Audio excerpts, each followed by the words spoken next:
Hi, kids.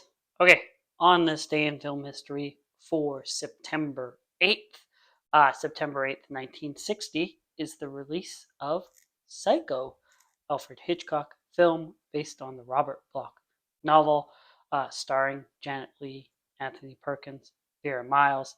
Talked about it many times on this channel. Uh, Hitchcock filmed it with his television crew, a lot smaller budget for this. Uh, Shot it in black and white. It is the first film to feature a flushing toilet.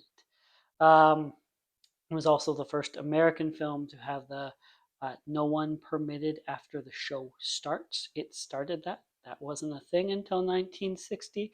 There's the whole shh, don't tell anyone, don't spoil the surprise, the twist, which I will not do. Yeah, it's Saul Bass storyboarded the shower scene. The film was nominated for 4 Academy Awards. It was nominated for Best Director, Best Supporting Actress for Janet Leigh, Best Art Direction, and Cinematography. Don't believe it won any of those. It was the second highest grossing film of 1960. The highest grossing film of 1960 was Stanley Kubrick's Spartacus. All right. September 8th, 1922 is the birth of Sid Caesar. He died in 2014 at the age of 91. Caesar, early on, after high school, wanted to be a saxophonist. Played the saxophone, started playing in clubs and things, and then started doing a bit of sketch comedy, stand up, and then slowly worked his way. It would be between songs, he'd do a little skit or something, and then eventually that sort of overtook the act. Um, Rose to prominence with Your Show of Shows TV show, a sketch comedy show where a lot of comedy writers got their start, including Mel Brooks. Um, and then if we're talking about film career, because this is film history, he's in It's a Mad, Mad, Mad, Mad, Mad World. Did I say enough mads? And Mel Brooks, of course, would put him in his films. He's in Silent Movie. He's also in History of the World, Part 1. And he's in the film I just talked about the other day, Grease, Coach. So, Sid Caesar.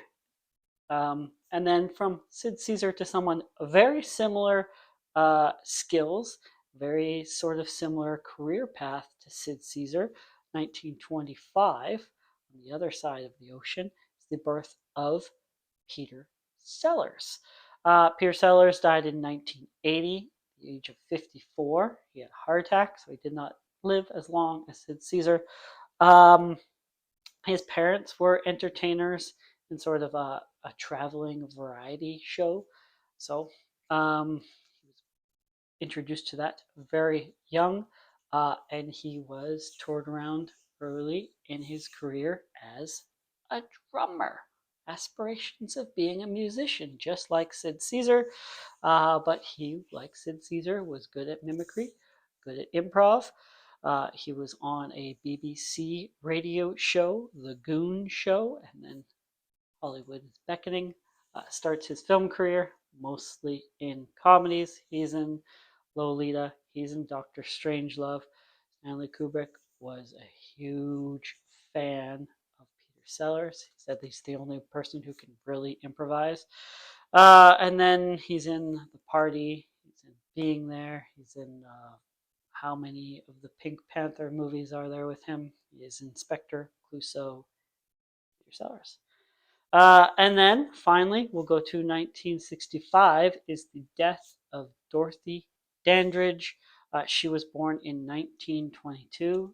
She was only 42 when she passed. Early in her career, also, she was in a song and dance act with her sister. She appeared in an R Gang short at the age of 13, at the age of 17. She was in A Day at the Races, a Marx Brothers film. A lot of her early parts were uncredited, and of course, she was restricted to sort of race parts because of her race. And then her first starring role in 1953 is Bright Road, which also stars Harry Belafonte. And then after or following that, she's in Carmen Jones, which is a musical, which also has Harry Belafonte, directed by Otto Preminger, and she was nominated for Best Actress for that. So she is the first African American woman to be nominated for Best Actress. And then she's in Porgy and Bess, another Otto Preminger musical, this time with Sidney Poitier. Yeah, Dorothy Dandridge. So there we go. That's it for today. See you tomorrow. Bye.